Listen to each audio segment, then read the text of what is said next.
জৈনদের ভাষা আছে, ক্ষত্রিয়দের ভাষা আছে, নমশূদ্রের ভাষা আছে। এক একটা লোকাল ল্যাঙ্গুয়েজ, লোকালি একটা বাংলা ভাষার মধ্যেও দেখবেন এক একটা জেলার ভাষা এক এক রকম। বলকেনে যান একটু গ্রামের দিকে, বীরভূমে। এবং এই দিনটা যতদিন আমরা যারাই বেঁচে থাকব, ইয়াং জেনারেশনকে আমি অনুরোধ করব, বাংলার ভাষা সংস্কৃতি, আপনি ইংরেজি শিখুন, কোনো আপত্তি নেই। আগে তো ইংরেজি না শিখতে দিয়ে 34টা বছর অনেক ভালো ভালো অফিসাররা ভালো কাজ করে, কিন্তু ইংরেজিতে ড্রাফট করতে গেলে ভাবেন ভুল হয়ে যাচ্ছে না তো। আমরা তাদের ট্রেন্ড করাচ্ছি, কিন্তু ভবিষ্যতে যাতে আমাদের ইয়াং জেনারেশন স্টুডেন্টরা বিপদে না পড়ে, তাই তাদের সব ল্যাঙ্গুয়েজ জানা উচিত। এবং ইংলিশ মিডিয়ামকেও আমরা সমান গুরুত্ব দিচ্ছি।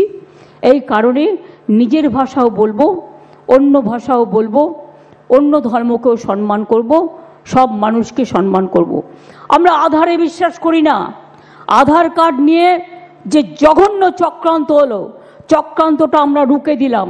তার কারণ এটা বাংলা, এটা অন্য জায়গা নয়, এটা মাথায় রাখবেন। সূর্য যখন উদিত হয় আমাদের বিবেক তখন জাগ্রত হয়। আমাদের সিদ্ধান্ত নিতে 1 সেকেন্ড লাগে। এনআরসি করার প্ল্যান, ডিটেনশন ক্যাম্প করার প্ল্যান, আর সমস্ত মতুয়াদের কাছ থেকে আধার কার্ড ডিঅ্যাক্টিভেটেড করে দেওয়া হচ্ছে। কোন অধিকারে? কোন অধিকারে? একটা লোক জানতে পারলো না তার কি অপরাধ?